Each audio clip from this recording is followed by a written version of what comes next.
Maka kembali lagi bersama kami di Liga Finansial. Kali ini kita akan membahas tentang saham Akra atau AKR Korporindo Tbk. Nah, di sini ini laporan keuangan yang kuartal ketiga 2024. Kita lihat dulu di sini ada disebutkan untuk presiden direkturnya ada Haryanto Adikusumo, kemudian direktur keuangan ada Timothy Tiban. Untuk alamat kantor mereka ada di Jakarta Barat ya.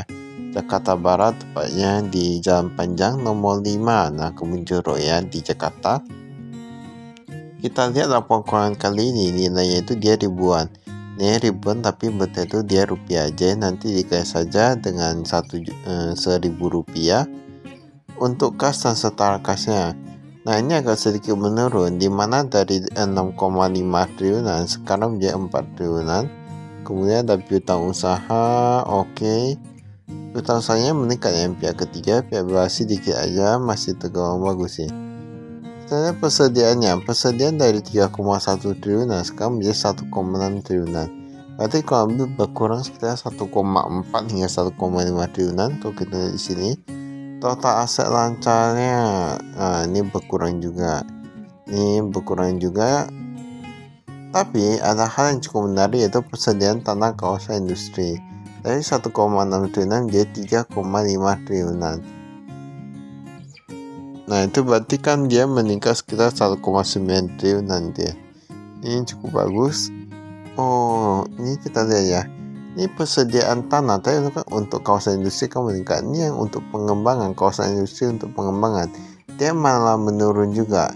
Walaupun kalau kita di sini dia penurunnya gak gitu banyak, yang tadi dia meningkat lebih banyak ya. Berarti masih oke-oke aja. Untuk yang hutangnya kita lihatnya yang jangka pendek dia menurun, yang jangka panjang dia meningkat. Nah, ini setidaknya dia kewajiban jangka pendek berkurang sedikit ya. Total hutangnya dari 16,2 triliunan. Nah, ini ya berkurang. Oke. Oh, ini ekuitas itu dia berkurang juga ya. Nah, inilah agak susah. Awalnya kami kebanyakan menurut kami beberapa perusahaan itu dia ketika hutangnya dia menurun, rata-rata ekuitasnya meningkat. Tapi ini data juga ikut menurun ya. Pendapatan dari 2,29 triliunan menurun menjadi 28 triliunan. Kalau kita lihat kinerjanya kali ini memang agak menurun. Laba usahanya pun turun dari 2,1 triliunan sekarang menjadi 1,6 triliunan. Inilah yang perlu kita pelajari. Kita lihat ya, ini bebannya gak gitu banyak dan lain-lain, tetapi sebenarnya yang paling utamanya itu dia pendapatannya ya. Kita lihat laba netnya 1,8 menjadi 1,5 triliunan, dan persediaan pun tadi berkurang ya. Persediaan berkurang kurang lebih sekitar 1,4 hingga 1,5 juga. Ini kan hampir sama aja kalau dia dikurangi persediaan. Tapi kita tahu sendiri ini perusahaannya ini dia bergerak di bidang kayak energi gitu ya, kayak minyak kelapa sawit dan lain gitu-gitu.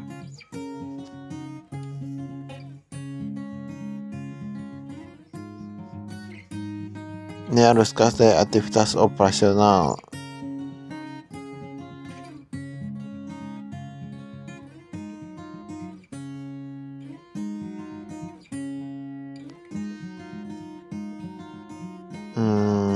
Skip. Nah, ini kita lihat nih kayak gak ada mengenai perubahan kan, dia bilang 2024 dan 2023.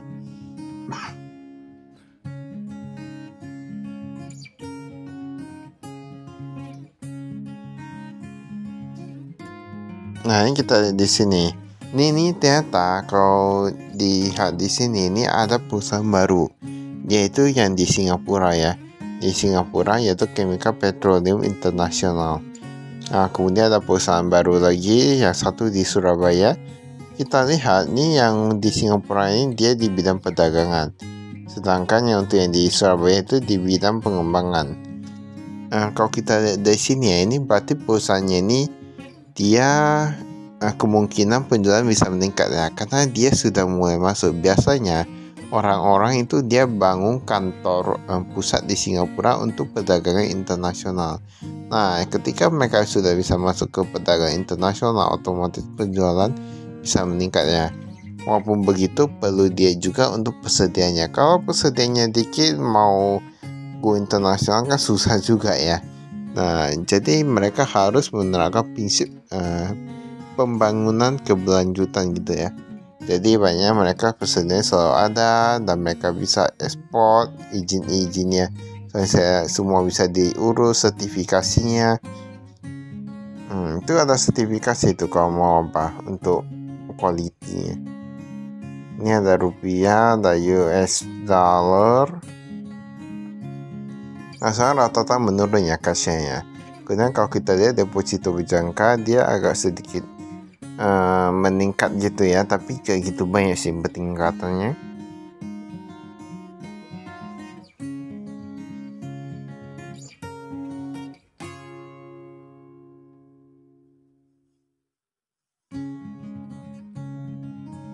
Kita lihat di sini yang rupiah dia meningkat.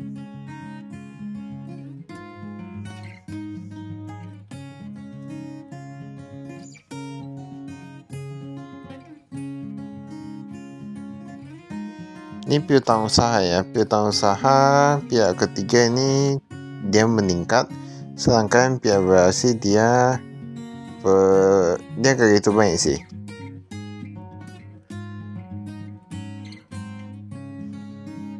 Kalau dilihat dari cash flow-nya ini masih oke-oke aja, kan dia ada sedikit penurunan, masih oke-oke aja.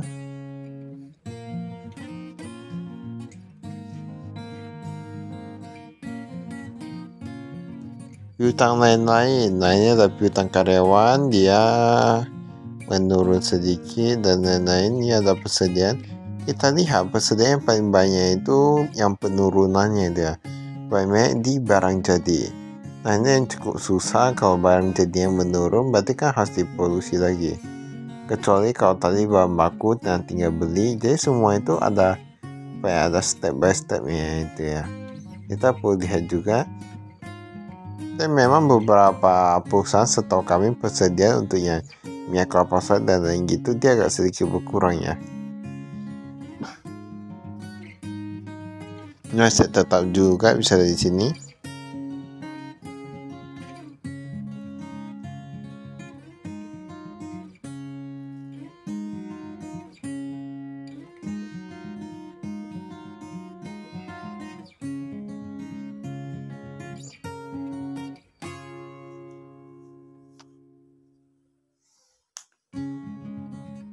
Ini hutangnya ya.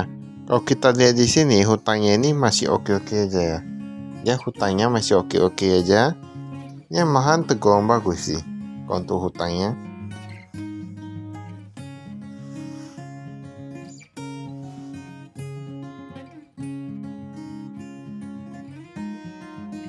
Ini modal sahamnya.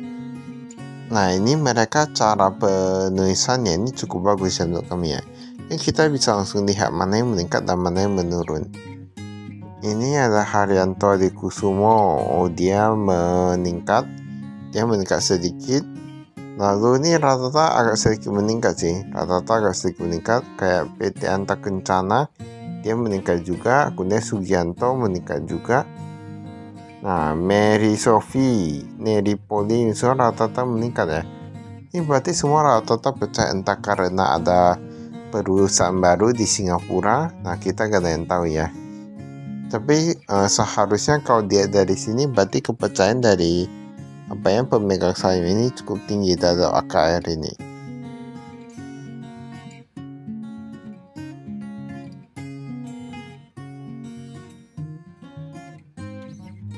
Pendapatan dari kontrak dengan pelanggan.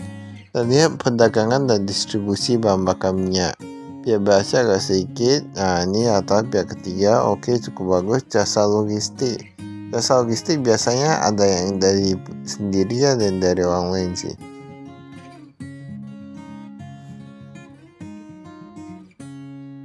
Pengiriman bongkar muat. Nah, kemudian kita lihat beberapa usahanya, dia meningkat ya.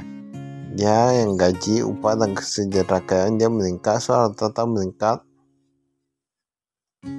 Tetapi ini ada yang beberapa mengalami penurunannya ini ya. Kayak biaya bank dan administrasi dia menurun. Nah, penyusutan dan mutasi dia menurun. Untuk beberapa titik dia ada mengalami penurunan. Beban penjualan. Nah, ini pelajaran kita skip.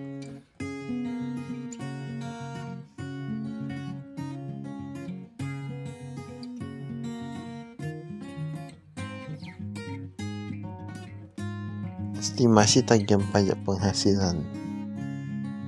Nah, jadi sebenarnya kalau kita mau belajar pajak, kita bisa lihat juga laporan keuangan. Semua sudah dituliskan.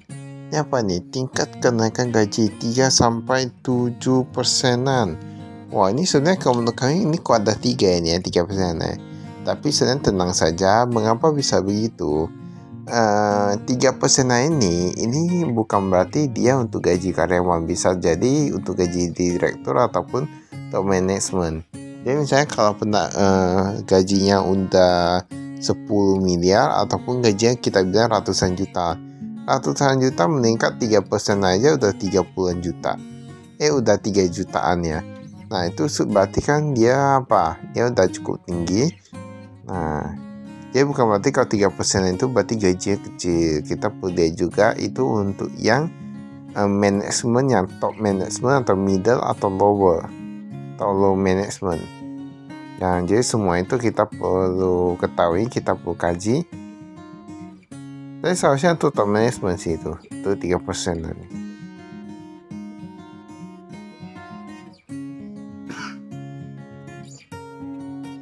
Ini peristiwa serta periode pelaporan. Kembali di TOP. Baiklah, dari saya kami sekian, terima kasih, saya prestasi.